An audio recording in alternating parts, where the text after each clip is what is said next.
gue yakin kita semua pada setuju kalau misalnya ada salah satu film adaptasi dari sebuah manga gitu ya, yang menjadi baseline atau menjadi standar apakah sebuah adaptasi anime itu buruk atau sampah banget.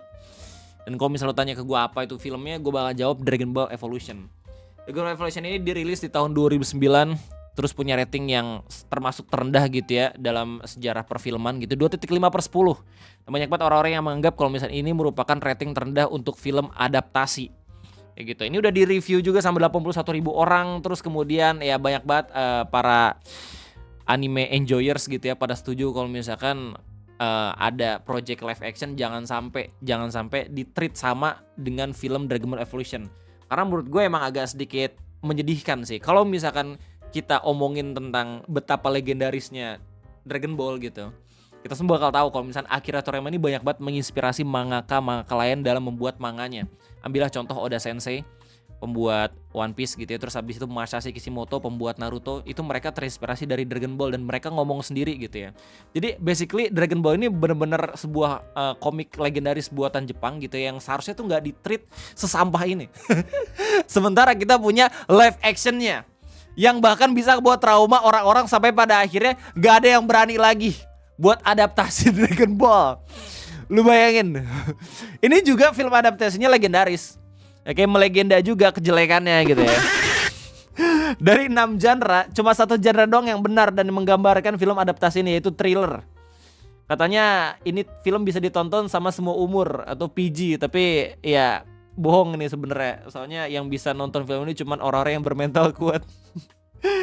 Ini jadi kalau misalkan udah semua nggak tahu, film Dragon Ball Evolution merupakan salah satu film yang dinobatkan menjadi film adaptasi terburuk sepanjang masa secara rating kayak gitu.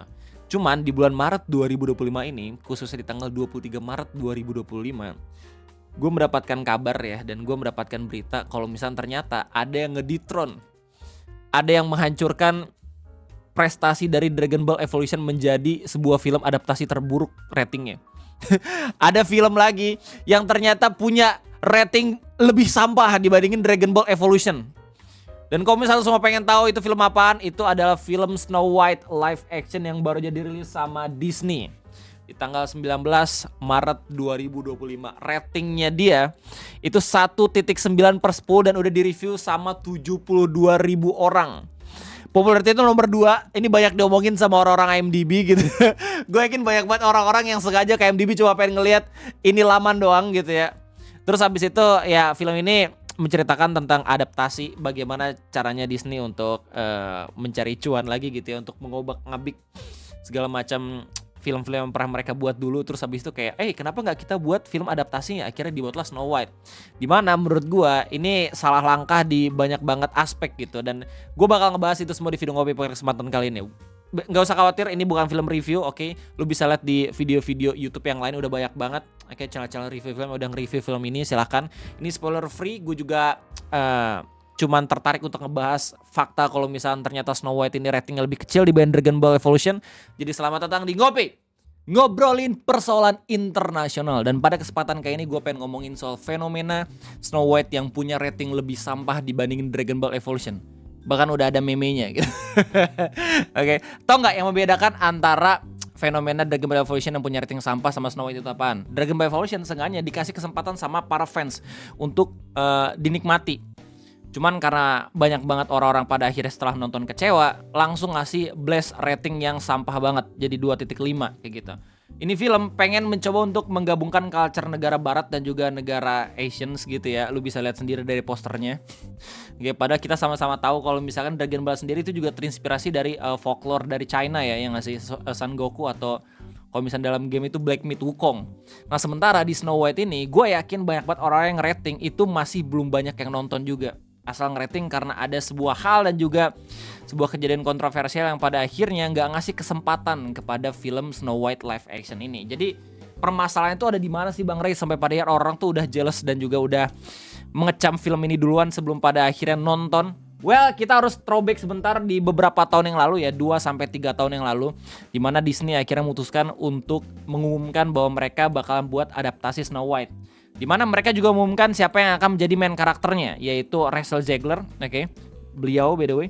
Terus habis itu sama Gal Gadot. Wonder Woman yang berperan sebagai ibu tiri jahat. Buat lo semua yang nggak tahu atau lupa tentang cerita Snow White itu kayak gimana, cerita Snow White itu yang basically ada putri tidur terus habis dicium sama pangeran, terus habis itu akhirnya dia bangun dan habis itu langsung menemukan cinta sejatinya kayak gitu. Jadi cerita lengkapnya versi gagak gue gitu ya. Nih si Snow White kabur karena ada ibu tirinya yang emang cemburu dan juga benci sama kecantikan dan juga keanggunannya.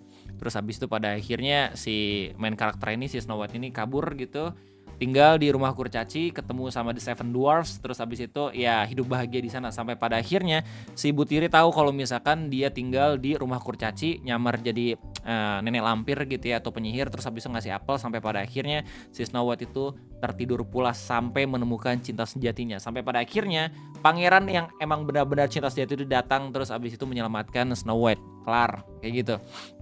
Itu versi klasiknya. Tapi di film adaptasi ini katanya filmnya agak sedikit dirubah secara jalan cerita karena biar mengadaptasi unsur modernisasi kayak gitu. Nah, dan gara-gara ada pengumuman itu, oke, yang bilang kalau misalnya katanya Snow White nggak akan tentang cinta-cintaan lagi, nggak akan tentang mencari the true love, tapi mencoba untuk menjadi perempuan yang memiliki leadership dan segala macam, ngebuat orang-orang pada mulai nggak tertarik dengan adanya pengumuman Snow White ini. Tapi gak cuma itu, setelah orang-orang tahu kalau misalkan ada rumor yang mengatakan film adaptasinya itu bakalan beda jalan ceritanya dengan yang ada di classical, orang-orang juga masih gak serak dengan pemilihan main cast-nya. Kayak Gal Gadot sebagai ibu tiri jahat dan juga Raquel Zegler sebagai main karakter atau Snow White itu sendiri. Dimana kalau misalnya lu lihat dari berbagai macam pendapat-pendapat juga komentar-komentar di media sosial, kata itu ibu tiri masa lebih cantik dibandingin Snow White-nya. Padahal di filmnya itu justru ibu tirinya yang emang cemburu dengan kecantikan dan juga keanggunan dari Snow White-nya itu sendiri. Tapi menurut gua nggak masalah sih kalau soal itu. Dua-duanya sama-sama cakep menurut gua. Nah, permasalahannya adalah ada di bagaimana caranya mereka menanggapi setiap interview dan juga pendapat yang ada di internet mengenai film ini, terutama dari Raquel Zegler. Raquel Zegler ini kan beliau kalau misalnya lu lihat di media sosial bener-bener artis yang emang mengedepankan wokeness banget gitu ya. Dan sekarang Trump udah naik, terus habis itu orang-orang udah pada mulai berani kalau misalnya wokeness itu penyakit dan segala macem gitu ya. Sampai pada akhirnya muncul lagi satu statement di interviewnya Verity gitu ya yang nanya gitu ke mereka berdua tentang bagaimana caranya mereka mengadaptasi Snow White dalam unsur modernisasi. Dan habis itu dijawab sama mereka kayak gini. What I know and what I'm used to. You said you were bringing a modern edge to it on stage. What do you mean by that? I just mean that it's no longer 1937. We absolutely wrote a Snow White that She's is not gonna be yeah. saved by the prince. She's not going to be saved by the prince, and she's not going to be dreaming about true love. She's dreaming about becoming the leader she knows she can be, and the leader that her late father told her that she could be if she was fearless, fair, brave, and true. And so it's just a really incredible story for, I think, young people everywhere to see themselves in. Snow White is running for president. I'm launching it. Ya kayak gitu pokoknya. Lu bisa ngelihat dari kolom komentar kalau misalnya banyak banget orang-orang yang langsung beranggapan kalau mereka tuh kayak seakan-akan tidak menghormati sumber cerita utamanya gitu, gara-gara mereka bilang dan juga pede kalau misalkan ini bakal berbeda dengan cerita aslinya, nggak akan ada pangeran yang bakal menyelamatkan si Snow White-nya sendiri. Dan bilang kalau misalnya I'm not wasting a dime on this movie, the original 1937 classic is a masterpiece dan segala macam kayak gitu ya. Dan selain tanggapannya yang emang menuai kontroversi bagi fans-fans Snow White, mereka secara political views-nya itu bener-bener berbeda banget. Apalagi kalau misalnya ngomongin dan juga berpendapat soal konflik yang terjadi di Palestina. Lu tahu kalau misalnya Gal Gadot itu lagi banyak banget di boykot gara-gara nationality dia itu Israel. Terus abis itu Raquel Zegler yang ironisnya itu justru orang yang mensupport Palestina. Kayak gitu. Silakan koreksi gue kalau misalnya gue salah. Tapi setahu gue ya Raquel Zegler itu pro Palestina, sementara Gal Gadot itu pro Israel. Jadi mereka berdua itu benar-benar berbeda banget, nge-clash banget. Makanya kalau misalnya setiap ada interview yang emang mendatangkan mereka berdua tuh kayak canggung banget kayak gitu. Nah, apakah dengan fakta seperti itu orang-orang yang pro Palestina juga pro Israel justru bakal nonton film ini? Enggak, justru orang-orang yang pro Israel dan pro Palestina itu dua-duanya menentang dan juga tidak ingin memberikan kesempatan untuk film ini ditonton. Yang satu ngeboikot Gal Gadot, yang satu nggak suka sama Raquel Zegler. Jadi dua-duanya ini pada akhirnya itu menjadi kayak semacam unsur utama kenapa orang-orang pada akhirnya nggak pada nontonin film ini. Kayak gitu. Belum lagi keputusan dari Disney yang katanya kontroversial juga karena Seven Dwarfs yang emang di hire gitu di film adaptasi yang terbaru itu bukan dari ras dwarfs tapi full CGI katanya. Terus kalau misalnya lihat dari beberapa film-film review banyak banget orang-orang yang beranggapan kalau misalkan CGI-nya tuh katanya too much atau kebanyakan. Dan juga sangat disayangkan kalau misalkan banyak banget artis-artis dari ras dwarfs kayak misalkan Peter Dinklage gitu. Dia udah pernah main di X-Men, dia udah pernah main di Game of Thrones, dia udah pernah main di Marvel, tapi nggak dipakai. Itu bukti kalau misalkan orang-orang dwarfs itu juga bisa berakting, tapi malah nggak dipakai di film Snow White ini. Kayak gitu cuy. Jadi dengan berbagai macam fakta itu, gue yakin orang-orang justru cuman asal ngeblast rating tanpa tahu ini filmnya bagus atau enggak. Karena gue udah nonton beberapa film-film review gitu ya, dan banyak banget orang-orang yang beranggapan sebenarnya filmnya itu ya yang ampas karena di CGI dan juga di beberapa aspek. Cuman gak yang terlalu buruk dibandingin orang-orang kira. Orang-orang tuh banyak yang gak suka sama Rachel Zegler gara-gara pendapatnya dia tentang wokeness dan juga leadership, strong woman, independence dan segala macam. Tapi justru performanya dia di film ini itu nge-carry kalau misalnya kata review-review film dibandingin sama Gal Gadotnya. Orang-orang bahkan ngelihat kayak Gal Gadot pengen disamain kayak Angelina Jolie di film Maleficent dan segala macam gitu. Tapi pada akhirnya justru yang bikin ampas dan juga gak enak dilihat ya dia juga gitu. Katanya aktingnya terlalu scripted, terus habis itu katanya waktu di bagian nyanyinya tuh nggak cocok banget dan segala macam. Justru yang memberikan performa terbaik itu Rachel Zegler. Tapi gara-gara ya personanya di internet, pendapat dan juga tanggapan-tanggapannya soal independence woman, justru orang-orang bahkan gak ngasih kesempatan buat filmnya dia sendiri untuk dinikmatin. Ini pelajaran berharga banget sih. Udah ada 2 film yang dikasih treatment yang sama.